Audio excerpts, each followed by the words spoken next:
అందరికీ శుభోదయం. తెలుగు వికాసం ఛానల్కు స్వాగతం. ఇప్పుడు మనము తెలుగు సందుల గురించి తెలుసుకుందాం. ఇంతవరకు మనము తెలుగు సందుల్లో స్వర సందుల్ని గురించి తెలుసుకున్నాం కదా. అకార సంధి, ఇకార సంధి, ఉకార సందులు, వీటిని గురించి మనం తెలుసుకున్నాము. ఇప్పుడు మనము తెలుగు సందుల్లోని ఆగమ సందుల్ని గురించి తెలుసుకుందాము. తెలుగు వ్యాకర్తలు మనకి ఆగమ సందుల్ని గురించి కూడా తెలియచేయటం అనేది జరిగింది. ఆగమము అంటే వర్ణాధిక్యము అని. వర్ణాధిక్యము అంటే ఉన్న అక్షరాల్ని తొలగించకుండా వేరొక వర్ణము అంటే వేరొక అక్షరం కానీ లేకపోతే వర్ణముల సముదాయము అంటే అక్షరముల సముదాయం కానీ వచ్చి చేరటాన్ని ఆగమము అంటాము. ఉన్న అక్షరాలు యథాతథంగా అలాగే ఉంటాయి, కానీ ఏది తొలగించదు. మధ్యలో వచ్చి ఆ అక్షరాలనేవి చేరటం అనేది జరుగుతుంది. దీన్నే మనము ఆగమము అని చెప్పడం అనేది జరుగుతుంది. ఇది ఆగమం.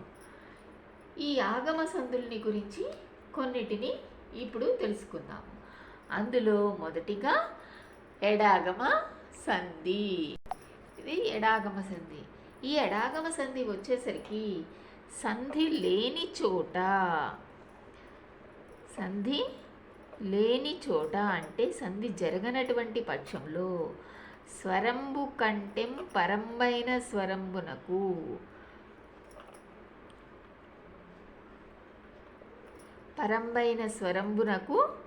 ఎడాగమం బగు.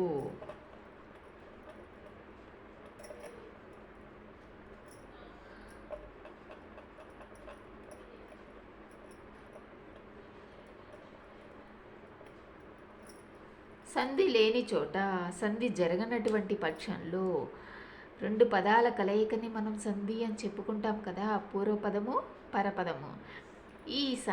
ఈ రెండు పదాలకి సంధి జరగనటువంటి పక్షంలో స్వరంబు కంటెం పరంబైన స్వరమునకు మొదటి పదంలో ఉన్నటువంటి అచ్చునకు వేరొక అచ్చు పరంగా గనక ఉంటే ఎడాగమం అనేది యా అనేది ఆగమంగా వస్తుంది అని. ఉదాహరణ చూడండి. మా ప్లస్ అమ్మా. ఇక్కడ మనకి మా ప్లస్ అమ్మ, మా అనేటటువంటి చోట అచ్చు ఉంది, ఆ అనేటటువంటిది. ఇక్కడ రెండవ పదంలో ఆకి ఆ అచ్చు పరంగా ఉంది. మామూలుగా అయితే సంధి జరగాలి, కానీ ఇక్కడ సంధి జరగదు. సంధి జరిగితే మా అమ్మ అవుతుంది, మా అమ్మ అవుతుంది. ఇక్కడ సంధి జరగదు కాబట్టి యా అనేది ఆగమంగా వచ్చింది. మా ప్లస్ ఈ ప్లస్ అమ్మ. ఇక్కడ మధ్యలో యా అనేటటువంటిది హల్లు ఆగమంగా వచ్చింది. ఏ అక్షరాన్ని తొలగించకుండా మధ్యలో వచ్చింది కాబట్టి దాన్ని ఆగమము అన్నాము. మిత్రుడిలాగా వచ్చి చేరడం ఆగమం. ఇక్కడ ఈ ప్లస్ ఆ కలిస్తే యా అవుతుంది. ఇక్కడ చూడండి. మా యమ్మ, మాయమ్మ అనేటటువంటి రూపం అనేది ఏర్పడుతుంది. అలాగే ఇంకొకటి చూడండి. మీ ప్లస్ ఇల్లు. ఇక్కడ వచ్చేసరికి సంధి జరగాలి అంటే మిల్లు అవుతుంది. మిల్లు అనేది తప్పు, అలా సంధి జరగకూడదు. కాబట్టి యా అనేటటువంటిది ఆగమంగా వచ్చి ఈ అనేటటువంటి ఈ ప్లస్ ఈ కలిస్తే యా గుణింతంలో ఈ అవుతుంది. మీ ఇల్లు అనేటటువంటి రూపము ఏర్పడుతుంది. ఈ అనేటటువంటిది ఎడాగమం. అక్కడ ఏ అక్షరాన్ని తొలగించకుండా వచ్చినటువంటి అక్షరం హల్లు. ఇక్కడ చూడండి. మా ప్లస్ ఊరు. అన్నప్పుడు ఇక్కడ సంధి జరగటం అనేది కుదరదు. కాబట్టి మధ్యలో ఈ ప్లస్ ఊ అనేటటువంటిది వచ్చి ఎడాగమం వచ్చి మా యూరు అనేటటువంటి రూపము ఏర్పడటం అనేది జరుగుతుంది. అలాగే ఇంకొకటి చూడండి, ఉదాహరణ వచ్చేసరికి మా ప్లస్ ఆజ్ఞ, మా ప్లస్ ఆజ్ఞ, మాజ్ఞ అవదు, ఎడాగమం అనేది వచ్చి మాయాజ్ఞ, మా యాజ్ఞ అనేటటువంటి రూపము ఏర్పడుతుంది ఎడాగమం వచ్చిన తర్వాత. ఇంకొకటి చూడండి, విహరించి ప్లస్ ఉన్న, విహరించి ప్లస్ ఉన్న,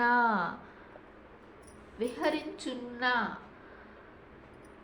కాకుండా యా అనేటటువంటిది ఆగమంగా వచ్చి విహరించి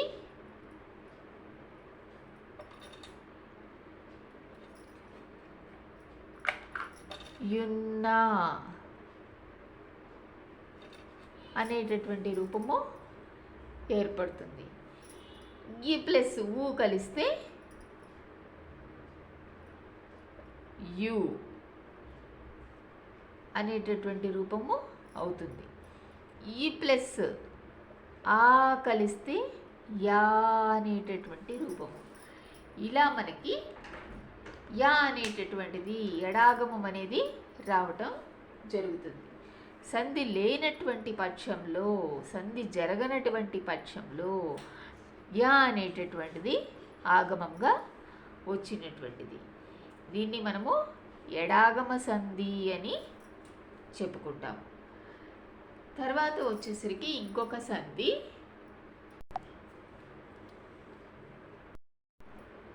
టుగాగమ సంధి.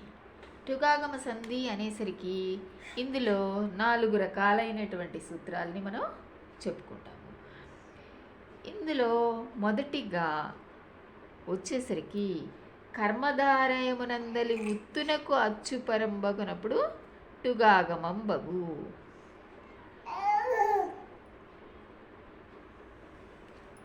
ఉత్తునకు అచ్చుపరమైనప్పుడు టుగాగమం వస్తుంది అని ఒకటి.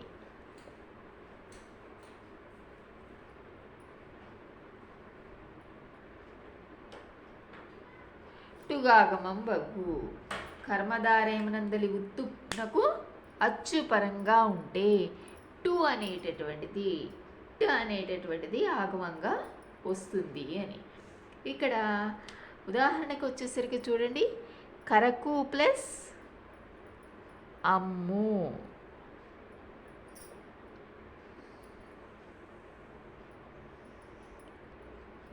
కరకు ప్లస్ అమ్ము. ఇక్కడ కర్మధారయము అనగానే మనకి విశేష్యములతో కూడుకున్నటువంటి దాన్ని కర్మధారయము అని చెప్తాము. విశేషణము విశేష్యము రెండు గనక ఉంటే దాన్ని కర్మధారయ సమాసంగా చెప్పుకోవటం అనేది జరుగుతుంది. ఇక్కడ కరకు అమ్ము, అమ్ము అనేటటువంటిది ఎలాంటిది? కరకు అనేటటువంటిది విశేషణం దానికి ఉంది కాబట్టి ఇక్కడ విశేషణము విశేష్యము రెండూ ఉన్నటువంటిది. దీనికి అచ్చు, ఇక్కడ కర్మధారయంలో ఉండేటటువంటి ఊ, కరకు అన్నప్పుడు ఉత్తు, దీనికి అచ్చు పరంగా ఉంది కాబట్టి ట్ అనేటటువంటిది ఆగమంగా వస్తుంది. కరకు ట్ ప్లస్ అమ్ము, కరకు టమ్ము అనేటటువంటి రూపము ఏర్పడుతుంది. ట్ ప్లస్ ఆ కలిస్తే టా అనేటటువంటి రూపం వస్తుంది. అలాగే ఇంకోటి చూడండి, నిగ్గు ప్లస్ అద్దము, నిగ్గు ప్లస్ అద్దము. ఇక్కడ ట్ అనేటటువంటిది ఆగమంగా వచ్చి నిగ్గు టు ప్లస్ ఆ నిగ్గుటద్దము.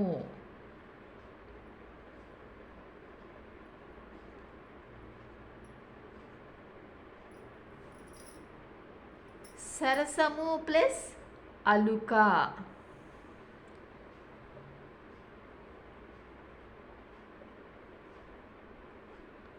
అలుక ఎలాంటిది? సరసంతో కూడుకున్నటువంటి అలుక.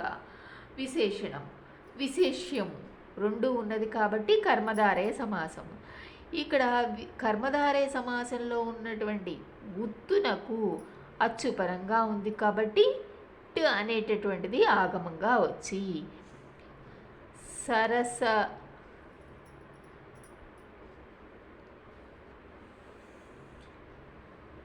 సరసము టలుక,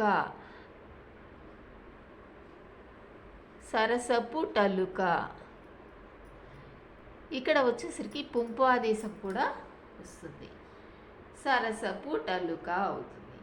ఇక్కడ వేరే రూపం అనేది కూడా రావటం అనేది జరుగుతుంది. టుగాగమము పుంపు ఆదేశము రెండు రావటం అనేది జరుగుతుంది.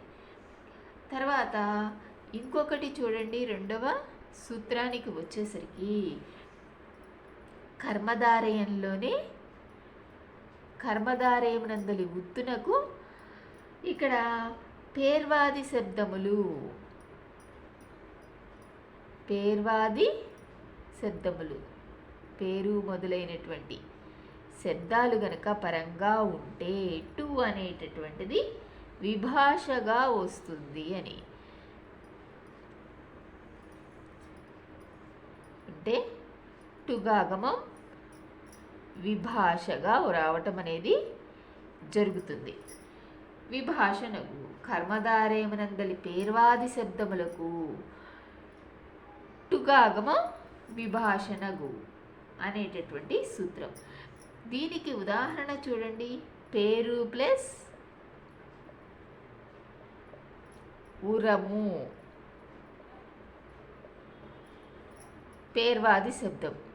దీనికి అచ్చుపరంగా ఉంది కాబట్టి ఇక్కడ కర్మధారయమునందలి ఉత్తునకు అచ్చు గనక పరంగా ఉంటే పేర్వాది శబ్దములు కదా, దాని ఉత్తునకు అచ్చుపరంగా ఉంటే గనక టు అనేటటువంటిది ఆగమంగా వస్తుంది. పేరు టురము,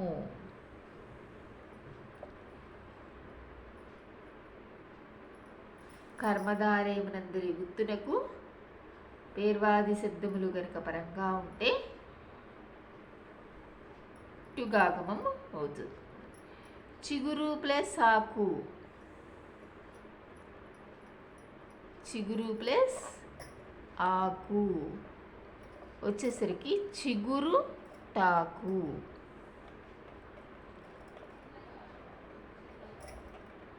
చిగురు ప్లస్ ట్ ప్లస్ ఆ కలిస్తే చిగురు టాకు అనేటటువంటి రూపము ఏర్పడుతుంది. ఇలా మొదటిది వచ్చేసరికి కర్మధారయమునందలి ఉత్తునకు అచ్చుపరంగా ఉంటే టుగాగమం వస్తుంది. కరకు ప్లస్ అమ్ము కరకుటమ్ము. తర్వాతది కర్మధారయమునకు పేర్వాది శబ్దములు గనక పరంగా ఉంటే దానికి టుగాగమం విభాషగా వస్తుంది అని. పేర్వాది శబ్దములకు పరంగా ఉంటే టు అనేటటువంటిది ఆగమంగా రావటం అనేది జరుగుతుంది అనేటటువంటిది. ఇది టుగాగమ సంధిది. ఇంకోటి కర్మధారయమునందలి పేర్వాది శబ్దములకు అచ్చు గనక పరంగా ఉంటే టుగాగమం విభాషగా వస్తుంది. పేరుటురము అనేటటువంటిది. చిగురుటాకు, పేరురము విభాష కాబట్టి పేరురము, చిగురాకు రెండు రూపాలు రావటం అనేది జరుగుతుంది. ఇక్కడ విభాష అని చెప్పటం అనేది జరిగింది కాబట్టి. తర్వాత ఇంకొకటి చూడండి, ఇంకో రూపానికి వచ్చేసరికి, ఇంకొక సూత్రానికి వచ్చేసరికి ఇక్కడ కర్మధారయములందలి ఉత్వేతర మునకు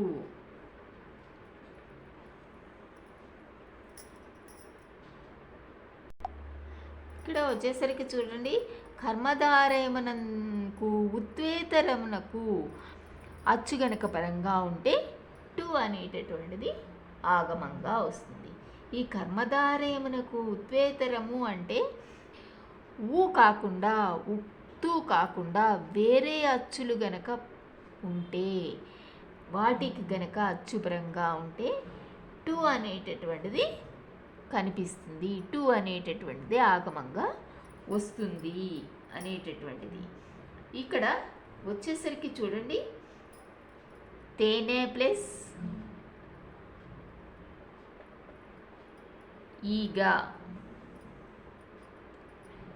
తేనె ప్లస్ ఈగ. ఇక్కడ వచ్చేసరికి తేనె నే అన్నప్పుడు ఇంతకు ముందంతా ఊ అనేటటువంటిది వచ్చింది మొదటి పదంలో. ఈ ఊకి అచ్చుపరంగా ఉంది.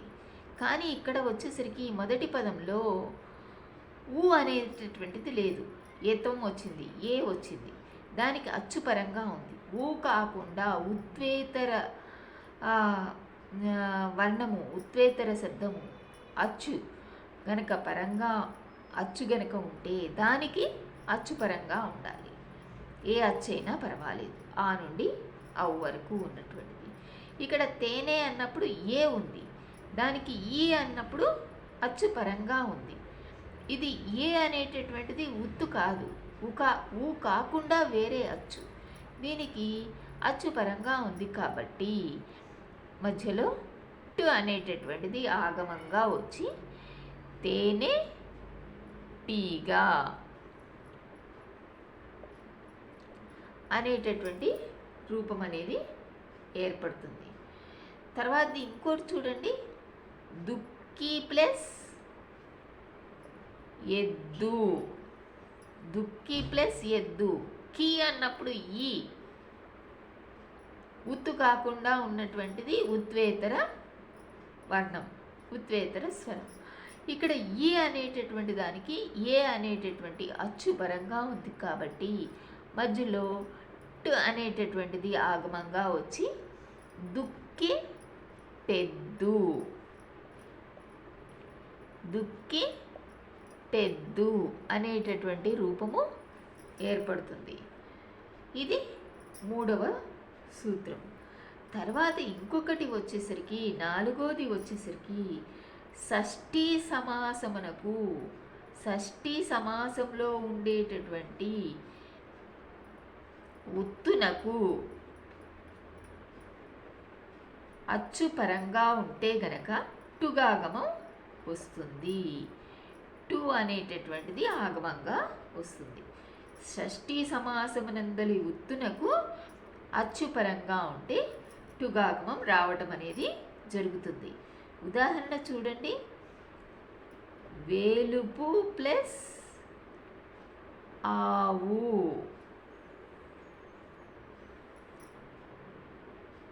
ఇక్కడ వేలుపు ఆవు అనేటటువంటిది షష్ఠీ సమాసానికి చెందినది. వేలుపు యొక్క ఆవు అనేటటువంటిది, యొక్క అనేది అక్కడ రావటం అనేది జరుగుతుంది. కాబట్టి వేలుపు అవు అనేటటువంటి షష్ఠీ సమాసమునందులో ఉన్నటువంటి ఉత్తునకు అచ్చుపరంగా ఉంది కాబట్టి ట్ అనేటటువంటిది ఆగమంగా వచ్చి వేలుపు టావు అనేటటువంటి రూపము ఏర్పడుతుంది. తర్వాత ఇంకొకటి చూడండి, సముద్రపు ప్లస్ ఒడ్డు, సముద్రము యొక్క ఒడ్డు సమాసము వచ్చేసరికి సముద్రపు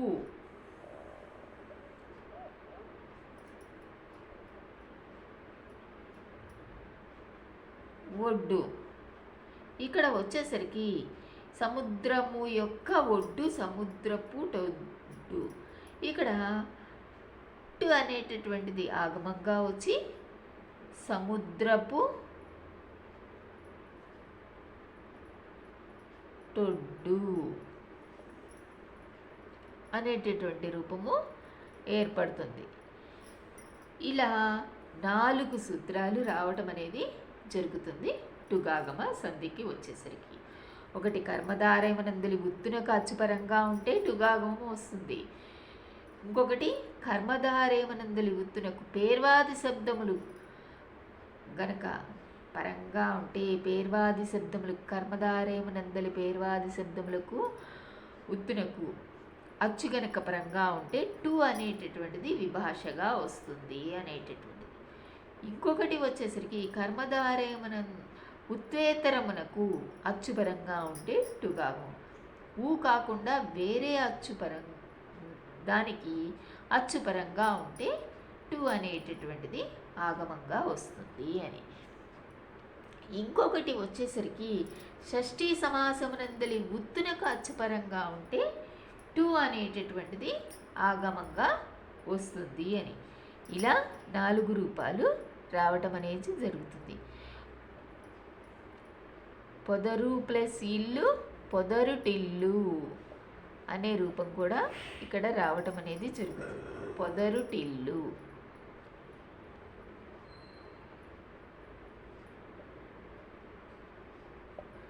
పొదరుటిల్లు పొదరిల్లు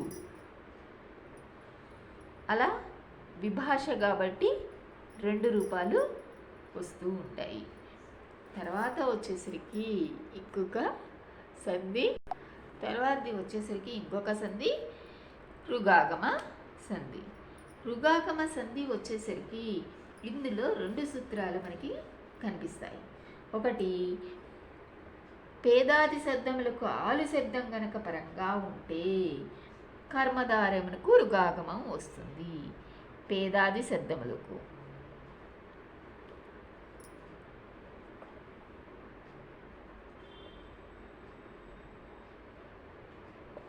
ఆలు శబ్దం గనక పరంగా ఉంటే వాటికి కర్మధారయంలో రుగాగమం వస్తుంది. రుగాగమం అనేటటువంటిది రావటం జరుగుతుంది. కర్మధారే సమాసం ఇది చెందినటువంటి పదాలు. వాటికి పేదాది శబ్దములకు ఆలు శబ్దం కనుక పరంగా ఉంటే రుగాగమం వస్తుంది. పేద ప్లస్ ఆలు అన్నప్పుడు ఈ ఆలు అనేటటువంటిది అంటే భార్య అనేటటువంటిది పేదరాలు, పేద అనేటటువంటిది. ఈ పేద అనేటటువంటిది కర్మధారే సమాసానికి చెందింది కాబట్టి ఇక్కడ ఆలు శబ్దం పరంగా ఉంది కాబట్టి ర్ అనేటటువంటిది ఆగమంగా వచ్చి పేదరాలు అనే రూపము ఏర్పడుతుంది. అలాగే ఇంకోటి చూడండి, బీదా ప్లస్ ఆలు, ఆలు శబ్దం పరంగా ఉంది కాబట్టి ర్ అనేటటువంటిది ఆగమంగా వచ్చి రుగాగమం వచ్చి బీద రాలు అనేటటువంటి రూపం ఏర్పడుతుంది. ఇది ఒక సూత్రానికి సంబంధించింది. ఇంకొక సూత్రానికి వచ్చేసరికి చూడండి, కర్మధారయంలో తత్సమ పదాలకి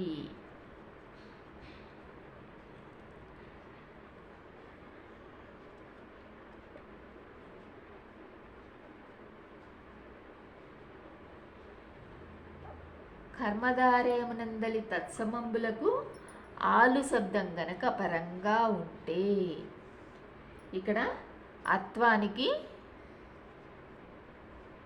ఉత్వము రుగాగమము 2 రావటం అనేది జరుగుతుంది. రుగాగమం బగు కర్మధారయమునందలి తత్సమములకు ఆలు శబ్దం గనక పరంగా ఉంటే అత్వమునకు ఉత్తము రుగాగమంబు వస్తుంది. ఇక్కడ ఉదాహరణ వచ్చేసరికి చూడండి, ధీరా ప్లస్ ఆలు. ఇక్కడ ధీరా ప్లస్ ఆలు అన్నప్పుడు ఇక్కడ తత్సమ పదానికి చెందింది. సంస్కృత ప్రాకృత సమంబైనటువంటి భాష తత్సమము కదా. ఈ తత్సమ పదంలో దీనికి ఆలు శబ్దం పరంగా ఉంది కాబట్టి ఇక్కడ ఉన్నటువంటి అత్వానికి ధీర్ ప్లస్ ఆ, ఈ ఆకి ఊ అనేటటువంటిది వస్తుంది. ఆ కాస్త ఊ అవుతుంది. తర్వాత రుగాగమం వస్తుంది. వచ్చి ధీరు,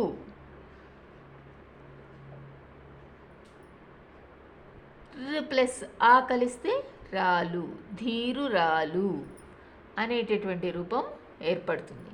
అలాగే ఇంకోటి చూడండి, గుణవంత ప్లస్ ఆలు,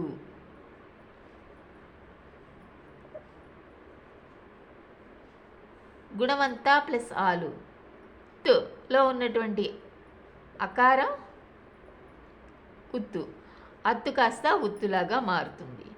మధ్యలో ర్ అనేటటువంటిది రుగాగమం వస్తుంది. ర్ ప్లస్ ఆ కలిస్తే రా అవుతుంది. ఇక్కడ గుణవంతురాలు అనే రూపము ఏర్పడుతుంది.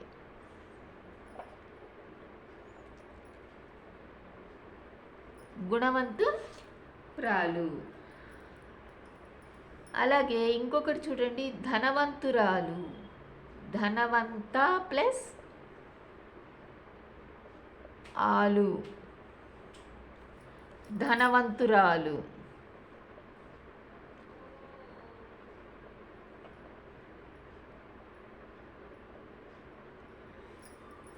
ఇది అన్నమాట. ఇక్కడ రుగాగమ సంధికి వచ్చేసరికి 2 సూత్రాలు. మొదటిది వచ్చేసరికి పేదాది శబ్దంలో కాలు శబ్దం పరంగా ఉంటే రుగాగమం అనేది కర్మధారయంలో రుగాగమం అనేది వస్తుంది అని. పేదా ప్లస్ ఆలు పేదరాలు. తర్వాతది వచ్చేసరికి ఇంకొక సూత్రము, కర్మధారయమునందిల్ తత్సమంబులకు ఆలు శబ్దం పరంగా ఉంటే అత్వమనికి ఉత్తము రుగాగమము రావటం అనేది జరుగుతుంది. ధీరా ప్లస్ ఆలు ధీరురాలు, గుణవంత ప్లస్ ఆలు గుణవంతురాలు, ఇలా రావటం అనేది జరుగుతుంది. ఇంతవరకు ఆగమ సంధుల్లో మనము 3 సంధుల్ని గురించి తెలుసుకున్నాం కదా. ఎడాగమ సంధి, టుగాగమ సంధి, రుగాగమ సంధి. ఈ 3 సంధులు మీకు బాగా అర్థమైందనుకుంటాను. జాగ్రత్తగా గనక గమనిస్తూ గనక నేర్చుకుంటే ఈ సంధులు చాలా తేలిక గుర్తించడం అనేది.